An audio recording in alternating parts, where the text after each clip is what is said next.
Let me welcome you to Detox Living, where we bring you tips, truths, and testimonials to power your toxic-free living. I'm your host, Coach Gessie, fibroid survivor and health activist, founder of the DETOXNow.com, a holistic health platform that provides education and supplements to help combat the nutrition and health disparities that lead to chronic disease, reproductive health issues such as fibroids, cysts, endometriosis, infertility, and more, as well as lower life expectancy rates.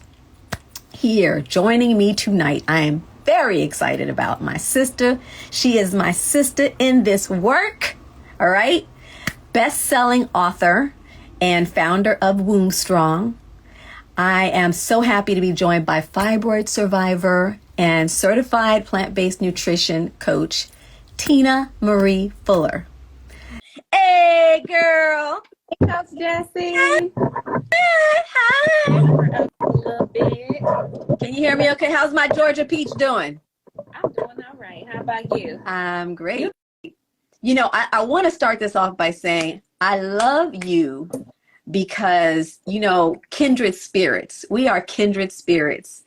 And we talk about this because, you know, we're in this work of fibroids, advocacy and healing work, and helping educate and empower women to reclaim their lives from fibroids. But ain't no competition over here. This is collaboration over here, because we are sisters lifting each other up so we can lift y'all up, because the stronger we are, we can help more people, right? Absolutely. I like how you said that. That's it. That's it. Reality. So let's get into it, because I need to have this conversation. I've been waiting to have it. So I want to jump into your story, right? Because you know, you got into this work with your own story. So I wanted to start with you telling us, you know, your fibroid story and how you got to do this work. Yeah. So for me, my fibroid journey started out as a result of, first of all, before I even found out I had fibroids, I was already on the journey of trying to heal my womb. Okay. And so happened while in the journey, Okay. I ended up discovering, well, first of all, I ended up getting fibroids and then discovering that I had them. So my story is, when I was 19 years old, my 2-year-old son was hit and killed by a car. Okay. And I made a decision that I would. Don't say that so fast. Because I know, first of all, I have to honor you for even sharing your story. Okay. So that alone, thank you for even sharing your story with us. And we honor you, and we honor your baby. Yeah. So after my 2-year-old son died, I had made a decision that I would never be anybody else's baby mama. Like, at least for me, my goal was never to become a young mom at that age. I can't even say I was a single mom, because if you live with your parents and then you got siblings and everybody, I didn't have a single mom reality, but I was a single woman with a child, right? Okay. At 19, when I was 19, my son was hit and killed by a car when he was 2 years old. So imagine those range of emotions. Yeah. I went from an everyday teenager to 16 and pregnant, 17 with a kid, still in high school, at the same time now in cosmetology school and high school at the same time, still graduated on time, then still went off to college. And after my freshman year of college, my son got hit and killed by a car, right? And as you can imagine, at that point, everything that I was doing was about and for him. It was like, okay, I got this kid I got to take care of. I ended up in cosmetology school because I had daycare. Wow. I had Pampers. I had clothes. I still had prom. I had stuff happening, right? And so now here I am. And again, I made the decision I would never be anybody else's baby mama. And the next time I have a baby, can you tell us what that meant when you said you wouldn't be somebody else? Do you mean, what did that mean? That meant the next time I have a baby, I'll be married. Okay. Gotcha. And then within that realm of covenant, then we'll have some more children. Gotcha. Right?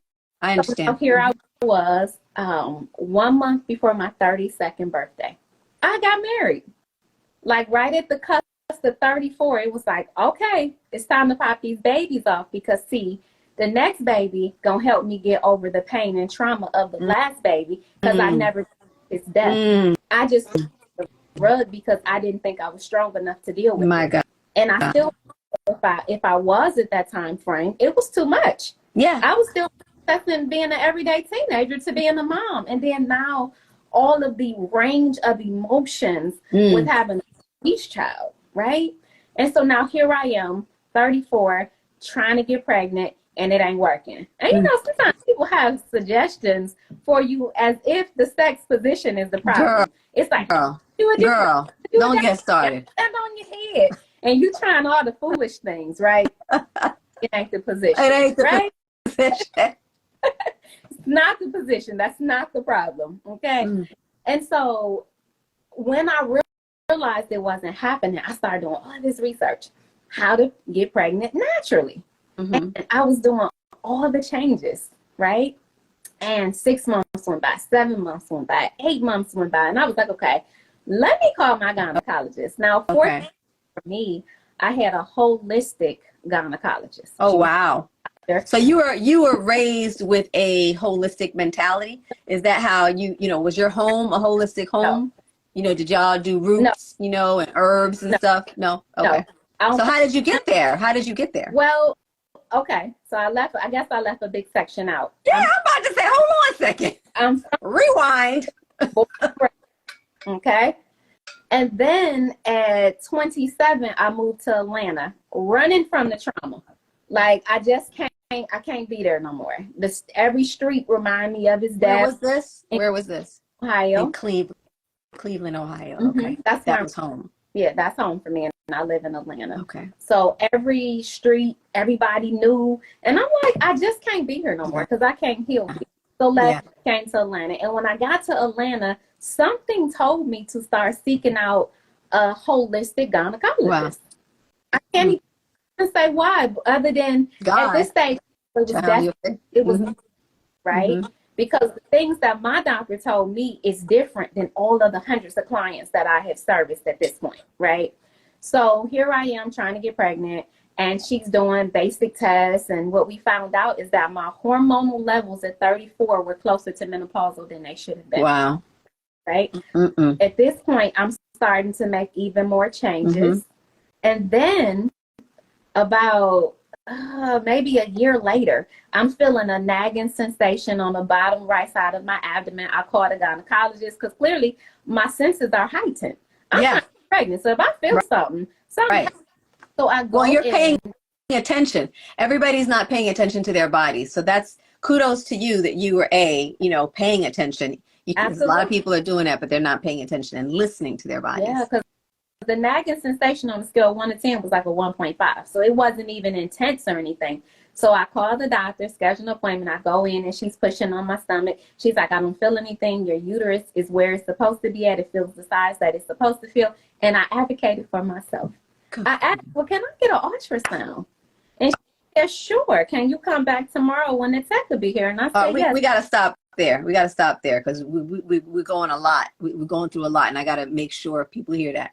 What she just said about advocating for herself, there are times you know something is wrong, and the doctor will try to act like nothing's wrong, right? We'll try to say, yeah, no, everything's normal. You know what? She advocated for herself. Kudos to you, Tina, for saying, you know what? And you knew to ask for the next thing, which would be an ultrasound, right?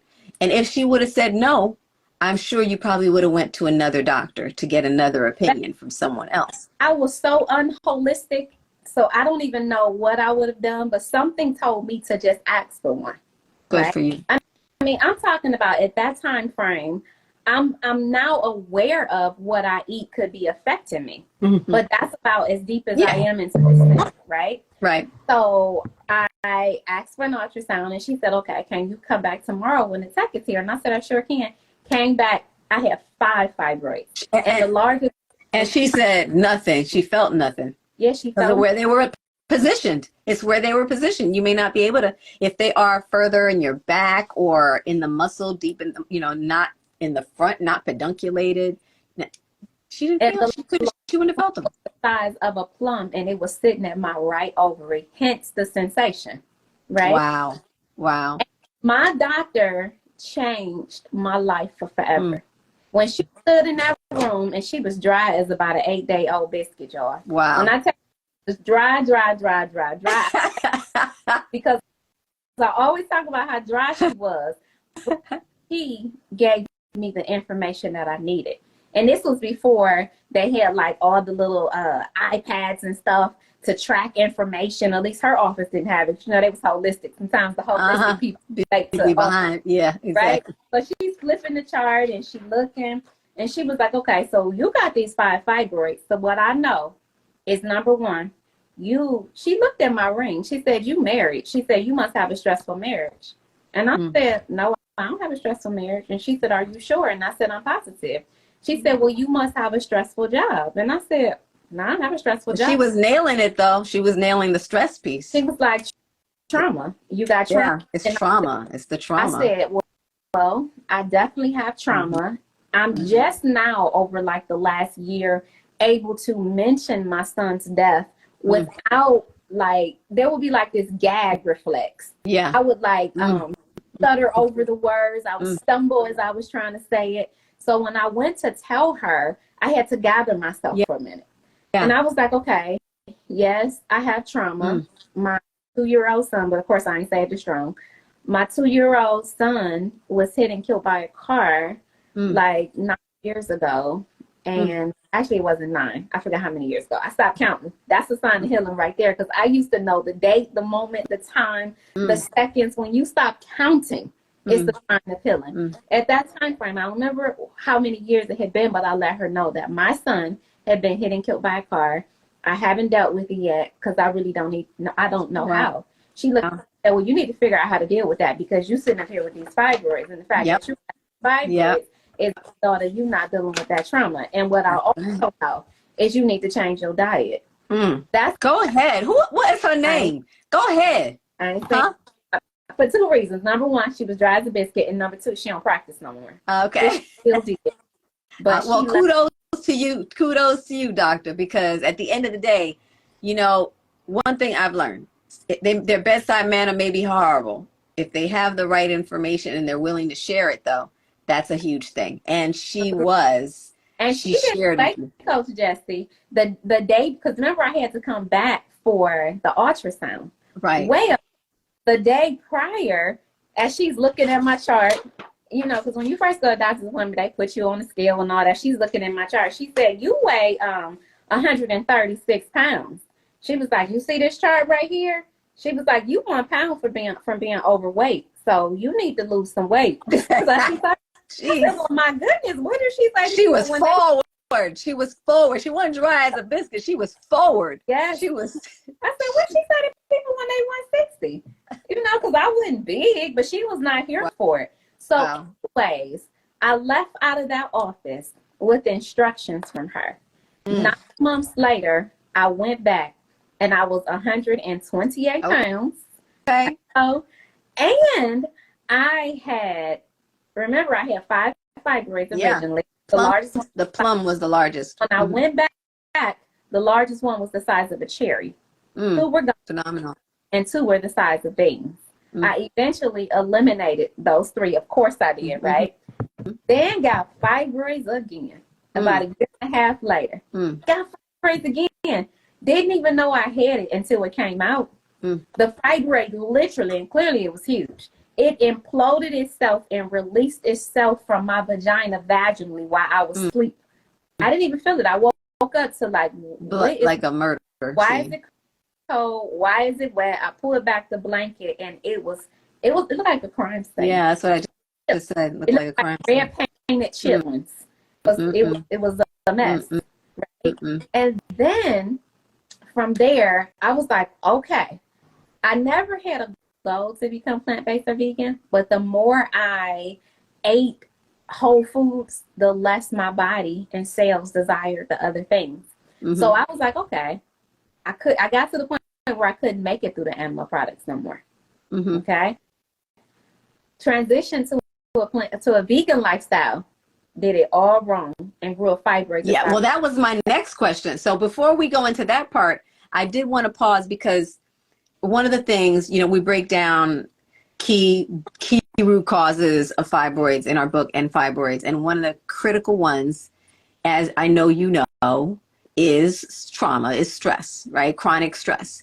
And that chronic stress clearly was expressing itself in the fibroids the first time, right? Was it stress again the second time, or do you think was it, where were you on your journey? Was that still playing a role? So or was it just diet at that point? There's so many factors that go into all this. Because remember, I told you the doctor was like, "You must have stress," and I was like, "No, I didn't," but I actually did. A lot of times we don't identify stress as stress. Yeah, I just frustrated about some things. Yeah, but now from this state of mind, looking at family dynamics, I'm like, I was stressful. Yeah, I was a stylist, salon owner with 8 stylists. Of course, I was stressful. Of course.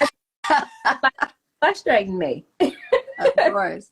So there was stress. And then there was trauma still, right? And so from the first time of getting fibroids to the second, there was still stress. Yeah, from of course. Family things. And infertility. And the fertility, you were also trying. It was a lot of that happening, and it was a snowball continuing. Three forms of stress that absolutely. I'm aware of, and financial stress too, because all them tests going back and forth to the reproductive endocrinologist.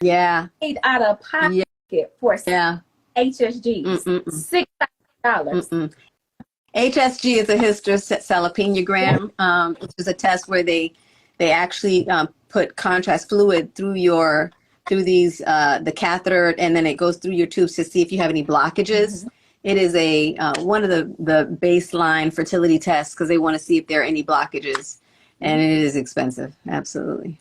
And that's just one set of tests. So financially, there was so much happening.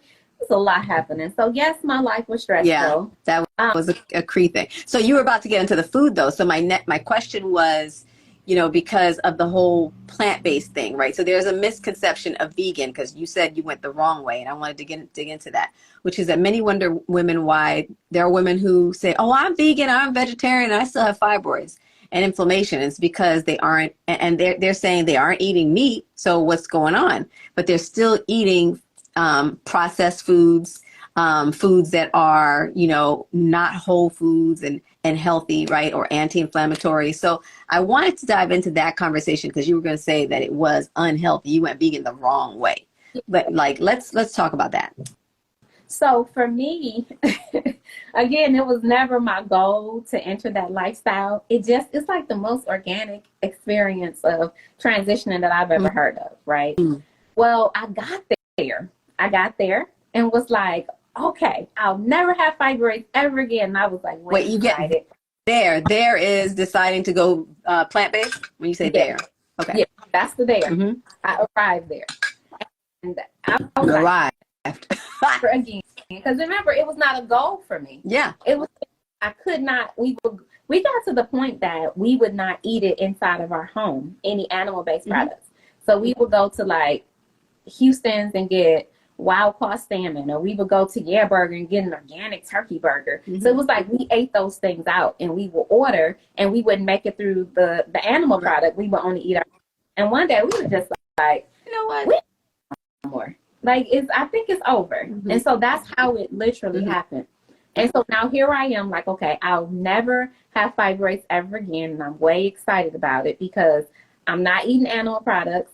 And I'm not eating soy. I know to stay away from soy. Gessie, and I don't eat chemical burgers. I've never had a Beyond Burger or sausage or any of that. And I've been plant-based for 7.5 years. But I have had an Impossible Burger, too, when they first came out. Okay?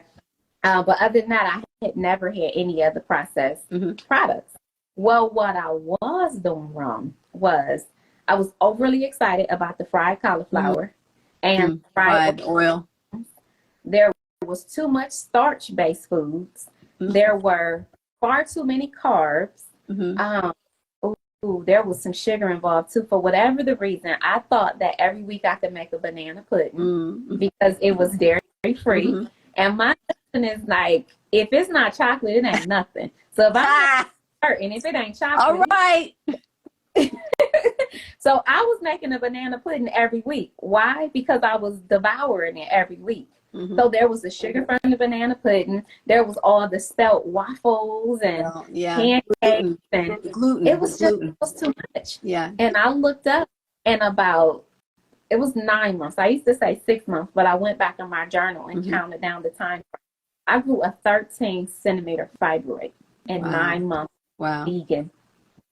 And you were still dealing with the same stressors, right? In terms of your overall life. I had started working through some of them already. So not the same level at all. No, but what I'm saying is they're not at the same level, but you're still working through them, right?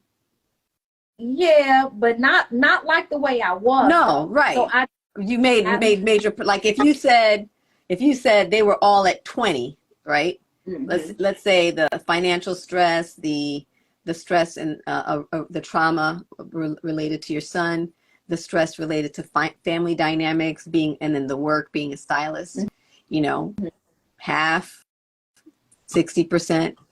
Yeah, I would say at least half. Okay. But I definitely believe in that time frame, it was more of what I was eating. I got the fries. We was going out to the spot where you go and you get the French fries in the white cup and they put extra in the bag. I was eating those every. So I know for certain. Well, it's not me, right? That's what you're saying to yourself. It's not me. So I do want to give some insight here, which is really good. So one of the things that, again, that we share also is that everybody's reaction to food is not going to necessarily be the same, right? Because genetically, if you have a genetic, what do you call it? A genetic polymorphism of the COMT1 gene. If you have not just an irregularity, but the COMT1, they call it a variation of that gene. That variation may cause you to upregulate, all right, the metabolism of estrogen, all right? So what that happens is, because I know there's women like, the minute I eat meat and, she says, or I may eat whatever it may be, I feel it, my body reacts very quickly, right? So, and I'm not saying this because I'm telling you to go eat meat, because, earlier in this year, we shared how if you feel like you need to eat meat, that you should eat grass-fed, you should make sure you have pasture-raised, if that works for you. Everybody's diet, your body is going to tell you what works for you. Your genetics is going to tell you. I don't eat any meat. My health issues, it does not work with my health issues whatsoever. So the reason we're saying this is because there are certain people who will not, they'll say, well, that doesn't happen to me. Okay, but there's a reason, because your genetics may be different. You may not have the COMT1 gene that actually upregulates the metabolism of estrogen. If it downregulates it, you're going to feel like, oh, I can have dairy, or it doesn't mean that it's doing you good, but you may not have the same response that someone else has. All right. And for you, it may be less of a drastic change required, meaning like you may be able to do organic, pasture raised, chicken or wild salmon. You may be able to do grass fed beef. You may be able to do it. Somebody else may not be able to do it because of their genetics. All right. Because but you clearly, you saw in 9 months, Tina had this reaction, and she was eating gluten. She wasn't eating even meat. She was eating fried, foods. But this is about, if you're going to eat whole foods, they need to be in a healthy manner. And that is what she's talking about right now. She's talking about the oils. She's talking about being a starcharian. She's talking about gluten. That is, it wreaks havoc on your gut. So go ahead. Yeah. I don't even know what I was about to say. You were talking about how in 9 months you grew a 13 centimeter fibroid, and the things that you had in your diet were the fries. It was things that it was connected to the oils. It was the gluten. It was connected to sugar, right? It was connected to things that they're just not good for you, period. Yeah. Yep. And that's exactly what happened. So that was the third time of me getting fibroids, right? Third time. And by the time I found out that I had them, from that point up, it took me 45 days to shrink it down half the size. Wow. One, and to make changes. But let me be very clear. Let me be very clear, and I need everybody to hear this. Our diet and our nutrition, right? Is you just cracked me up. It's because you said, let me be very clear. I'm giving my ears because I want y'all to listen. Tune in. When somebody says, let me be very clear, you better lean into what they're saying. Go ahead, girl. Our diet is going to make up 65 to 70% of the healing. There's still other factors. Yep. You have to deal with. Yep. Right? There's still other aspects, and I'm sure we might get into some of that. Yeah, absolutely. I don't want to interrupt you. I'll come back afterwards to talk about something, but go ahead. Let you go to the next question. I just outlined how I got fibroids 3 different times. No, and so we talked about how trauma is a root thing. Stress is a really, really critical piece. And some of the other things that we outline in our book, End Fibroids, and I want to give a huge shout out because we're going to dig into Tina's book, Womb Strong. We're going to dig into this. And but one of the things that we talk about in our End Fibroids program is vitamin D deficiency is a huge. There's actually research. We dig into it. All of the studies are linked in our book, End Fibroids manual and guide. They are linked. That's one of the reasons we did an ebook first, is because we wanted you to have the links directly to the white papers, to the research, that it specifically talks about how your vitamin D hormone is the #1 hormone your body uses to fight inflammation and tumor. Okay. It actually, vitamin D therapy has been proven to help restrict the growth and fight the development and the growth of fibroids. So black women are 78% of black people, African Americans, in the US are vitamin D deficient. And that's because our melanin blocks the absorption of the sun.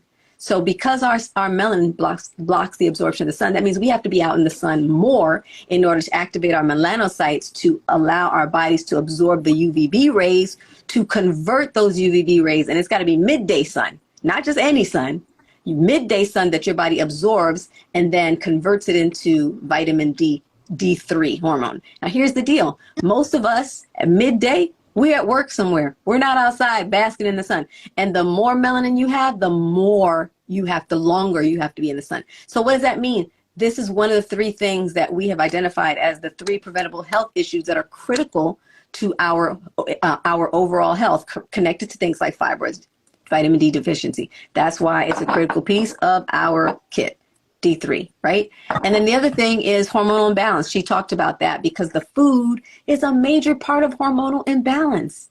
It's a major part of it, right? In terms of estrogen dominance.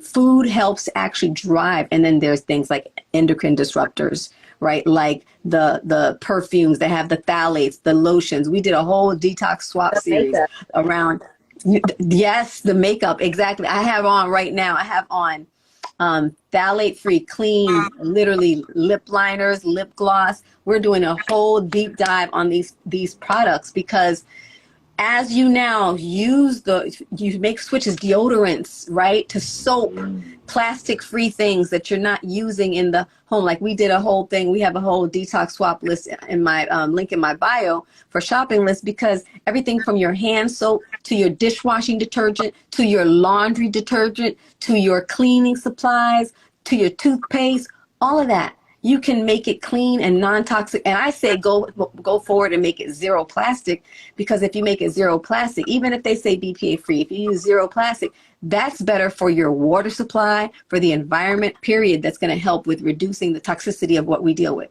So all of these things are major parts of our overall health, right? So, but 65 to 70%, if we're not eating the right things, 65 to 70%, she talked about that, that will have an impact on whether or not you help your body to eliminate or even prevent them in the first place. Okay. Absolutely. What are some of the immediate changes you noticed when you switched that last time, your lifestyle, and to be more whole food and less what you call toxic vegan? You know what? I get asked that question a lot. And my honest answer is I didn't feel a lot of change at that point. But I think it was because I felt the big boom of changes earlier. When I went from meat, breakfast, lunch, and dinner, cheese every single day, and eating chicken every single day, and not having proper food composition.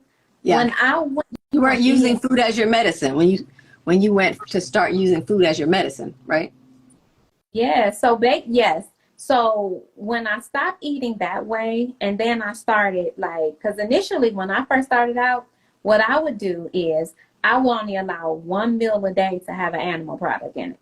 And I was eating super clean. That was your process for transitioning?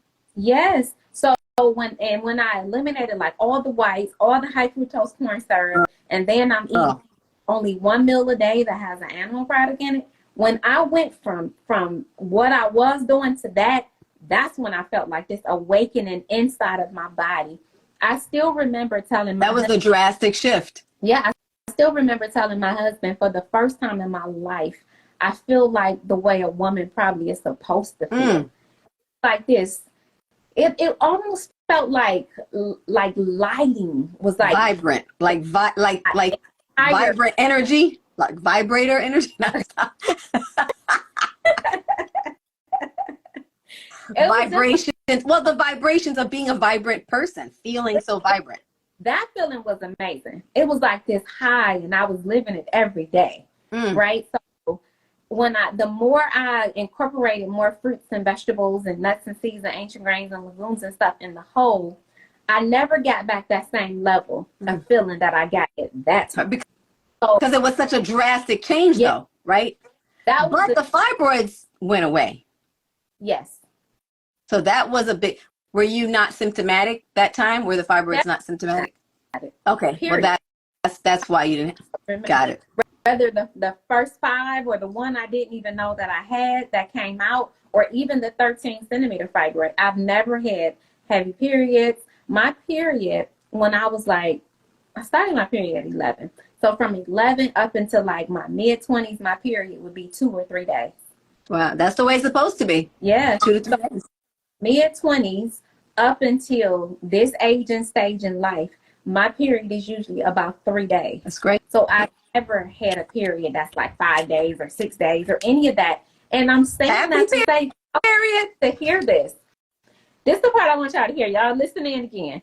Just because you have fibroids does not mean you have to be suffering. When you say that again. Say that again. You have fibroids does not mean that you have to be suffering. That's right.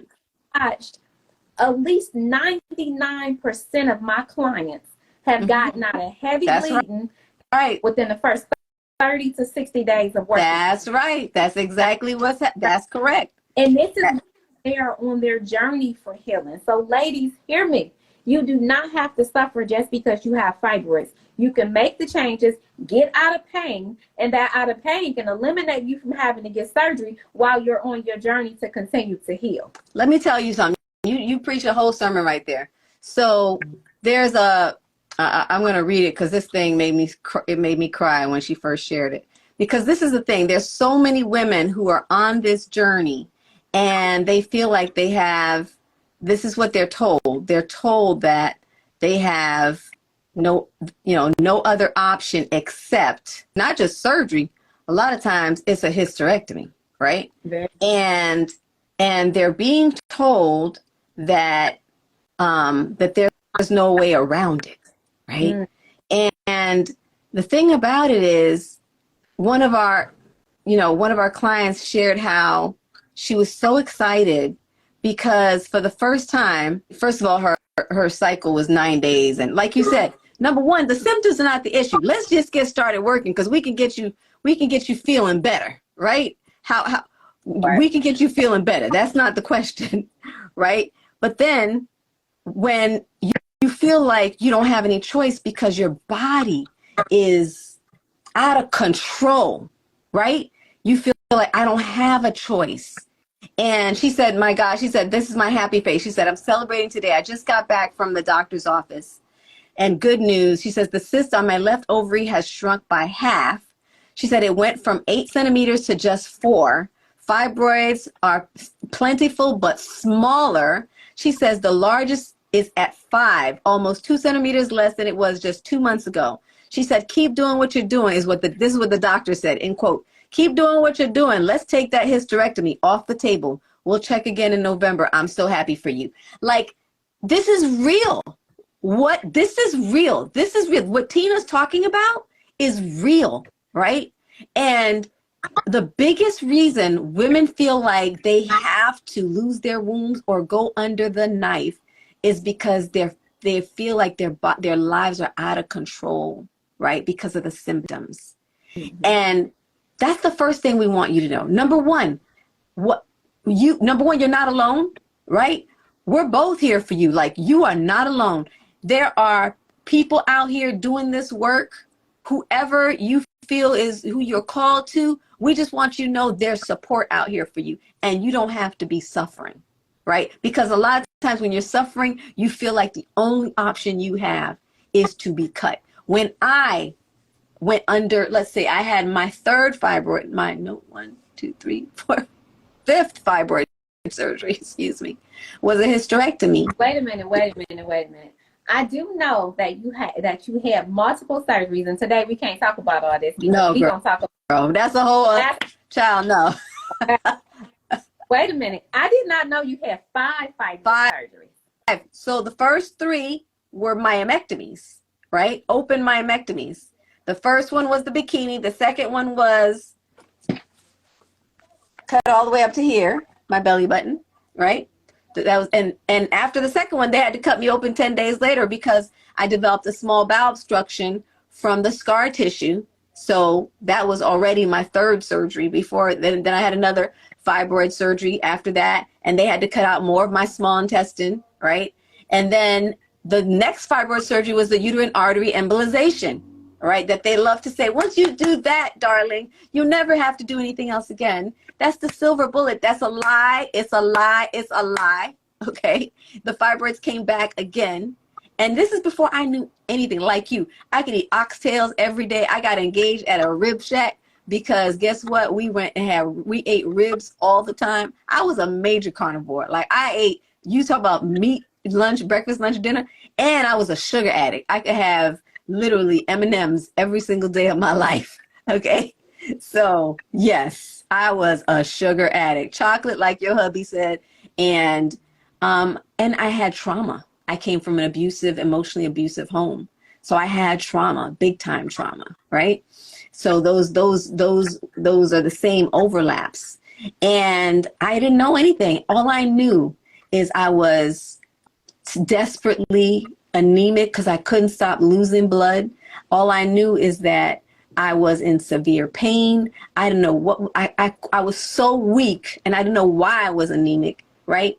Because I wasn't having like crazy heavy periods at this time, but I was losing blood out of my small intestines from the surgery of cutting my small intestines. And that's when they ended up doing a hysterectomy and another cutting of my small intestines. When I tell you, this is why I say to you that if you don't have to be cut, listen, no shame for any woman who decides they want to have surgery. No shame. No shame if you feel like that's the way you need to, because your disease, your fibroid disease is so advanced and you don't have the wherewithal to make the kind of investment in your health that you need to in the time span that you need to see some sort of response in terms of intervention. No shame if you just want to go that route. We just want you to know that that's not the end of the story, all right? That once you are cut, that's the beginning of a whole other story. Okay. I'll add something else to that too, Coach Gessie, because I think it's important. First of all, I'm so sorry that you had to go through all of that. When I tell you it is beyond extreme, I've not heard a story like yours before. And in this work, I have coached a lot of women where I have heard nightmare stories, but I've not heard a story like yours before. It is disheartening on every level. Okay. And the aftermath of it is just really, it's a wreck. The wreck. It's that. It's a medical wreck. It is. It is. And that's why we work so hard to help you not end up there, right? Absolutely. Because I met with one of my IG lives was with a GI, because after the whole Lisa Marie Presley thing came out that she died of a small bowel obstruction. I seen the replay of that live. Yeah. Was that like, because like, you know how women love to say, oh, my doctor said my scar is fine. It healed really well.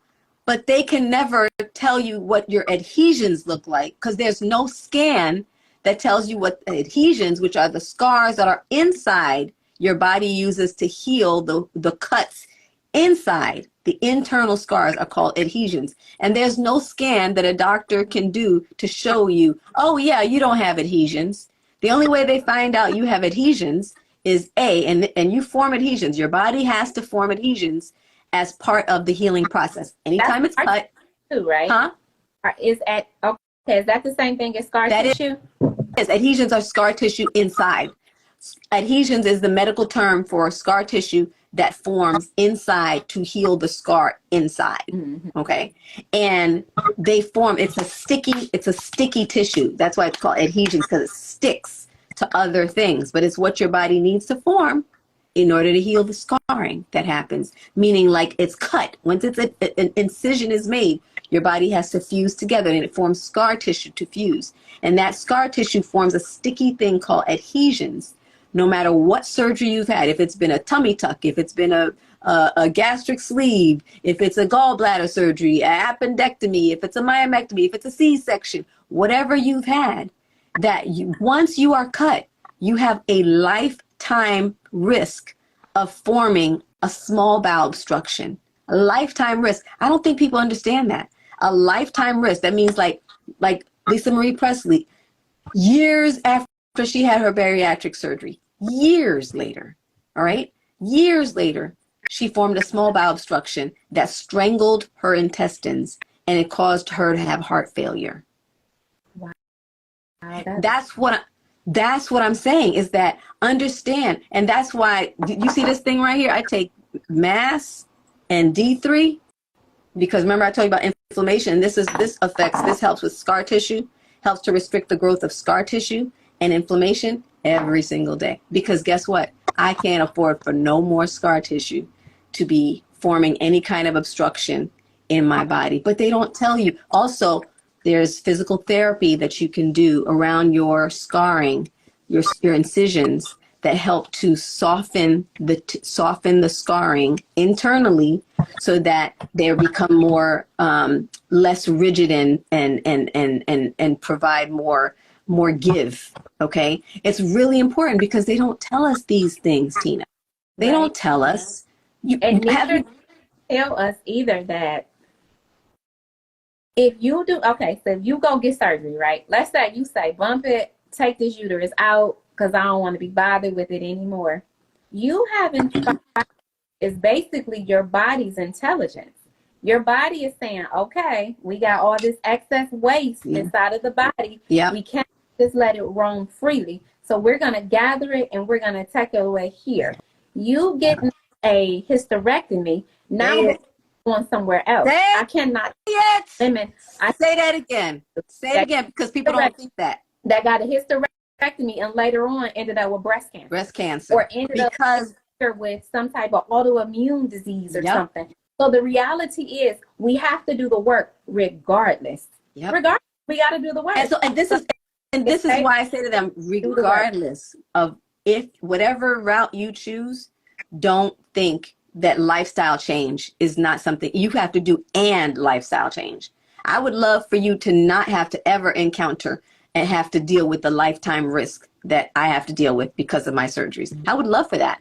But if that's what you choose, because it's what you feel needs to save your life, please understand that you still need to do the lifestyle changes that help to attack it at the root level, so that you're not dealing with estrogen dominance developing into thyroid issue or breast cancer or developing into something else. Because the issue, as Tina so beautifully said, is still present. If it's not, you're just, think about it as the tumors are symptoms. They are symptoms of the root issue that's there. The tumors, the fibroids, uterine fibroids are symptoms of the root causes, whether it's connected to the vitamin D deficiency, the estrogen dominance, the hormonal imbalance, the what do you call it? The genetic variance. They even have, like, when you look at these things, if you're not dealing with what it is tackling at the root level, please know that it's going to show up somewhere else. Absolutely. It's going to show up somewhere else. All right, let's get to the next question. I don't even know if we got question number 3. Girl, I knew this conversation because it's me and you. I was like, we're just going to get into it. Okay. I think we sort of just covered this. If you could offer one piece of advice to a woman starting her fibroid journey, what would it be? Oh, one piece of advice. You got to do the work. That's what I said. You just did it. But you know what? I would say, Tina, decide that you are worth the work, right? Because a lot of times we will feel like it's too hard. Well, your life is worth it. Mm-hmm. Your life is worth the work, okay? So deciding to do the work is because you're worth it. And the other thing I would say is get the right tribe, because it's hard to do alone. You won't be able to do it alone. So dumb. Get the right tribe.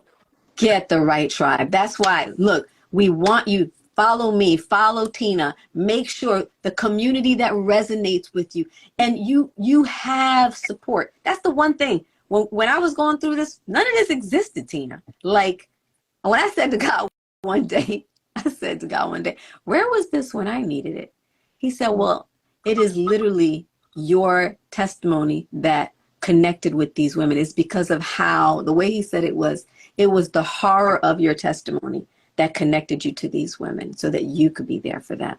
And I was like, okay. That's next. You're Coach Gessie, because when I first started this, I didn't have a tribe either. It was me. And I'm glad you just opened up that can of worms, because here's the reality.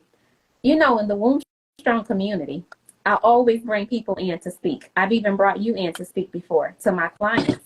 And one of our sessions we brought in, I seen her on here earlier, Shalia Williams, and she was the first session, and her session was on your deep why, not just your regular why, because the regular why is you don't want to have fibroids no more, but that's not deep enough. That's not the deep why. Was so deep that I never struggled in the journey. My why to redeem motherhood was far more important than me eating a piece of chicken, a piece of cheese, than having a glass of wine. Yeah. That said that it could cause me to continue to not get this baby I'm after. I was like, oh, that's not here. There was no going back. There was no, I just wish I could. I didn't have that. I didn't struggle either. It's funny that you said that. I had that same thing when the light bulbs came on, you know, when I met Dr. Amun and we had these conversations, and you know, when the student is ready, the teacher appears. I had gone into full-blown menopause when I was 44 years old after the hysterectomy, even though they left my ovaries. And it was because of all of my past surgical history. And my GYN put me on the patch, the estradiol patch. And I had enough people speaking to me and saying, listen, those are connected to fibroids, cancer. They help accelerate the development of cancer. And I was like, well, I want to go from fighting fibroids to fighting cancer, you know? And I remember one day I was in my office, which is now my baby's room. And I remember saying, I was just doing some work, and I heard the voice of God just clear as day say, take it off now. And I ain't, you know, when God says something, you know exactly what he's doing. I ain't even, what you talking about? It was the Band-Aid that was the estradiol. And I said, okay, I'm ready. I'm ready for the natural remedy. 2 weeks later, I met Dr. Amun, who's now my partner. And, you know, that's when I learned about, and the minute he started saying estrogen dominance, Tina, it all clicked. I was like, that makes perfect sense. Oh my God, that all of it started to boom, boom, boom, boom, download. And I didn't look back not one day after that, because I was so tired of being sick, Tina, right?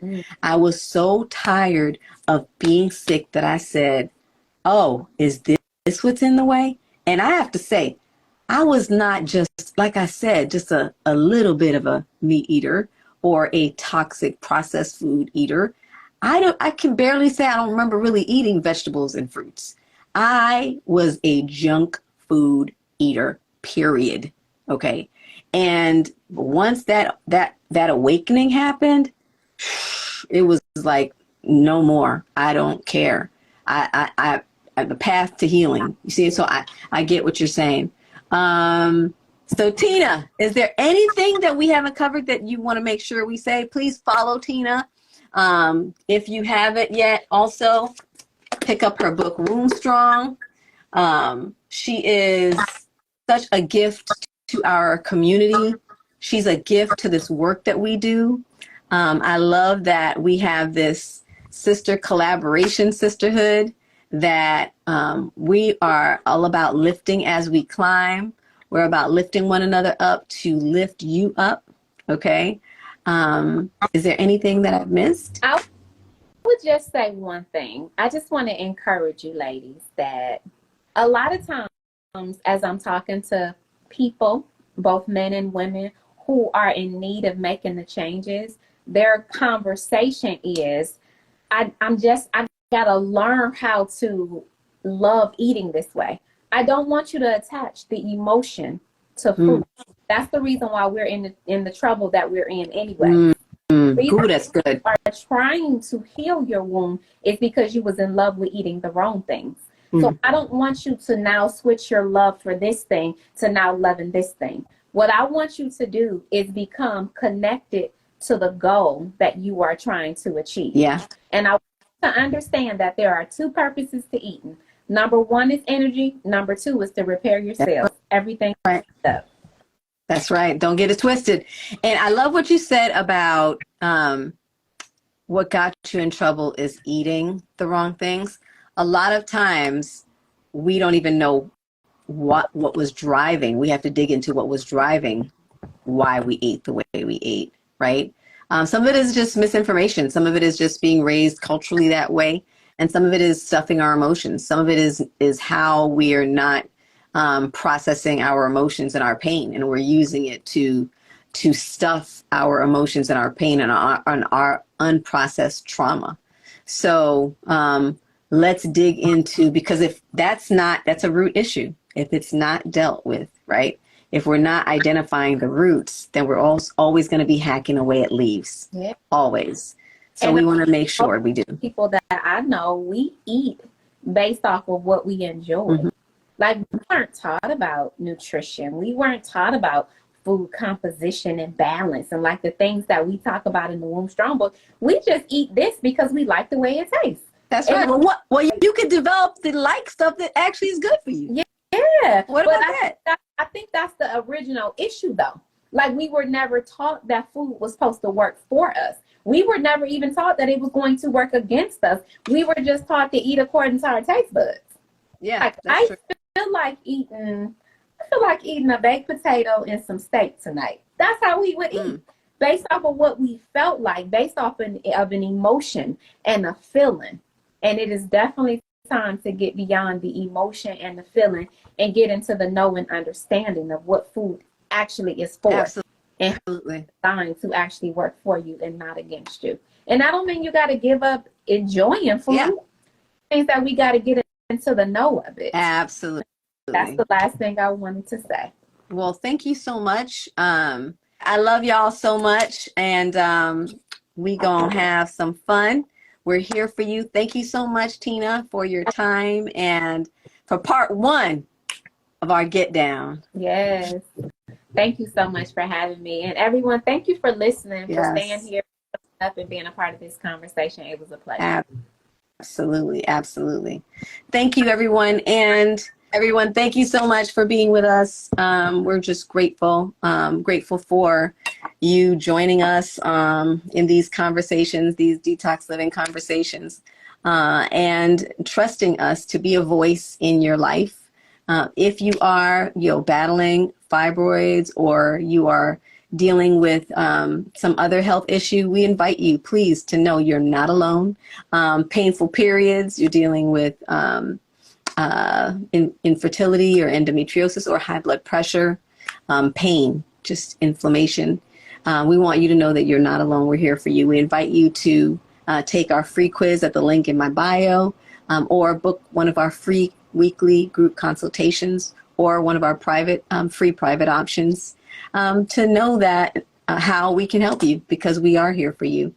And know that you are not alone. I keep saying that because I think that isolation is one of the key things that disease does. It causes us to feel like we don't want to be a burden to others. But guess what? You deserve healing and health, and we're here for it, to be here with you. All right. The detoxnow.com, the link in my bio. Look forward to being a part of your journey of healing.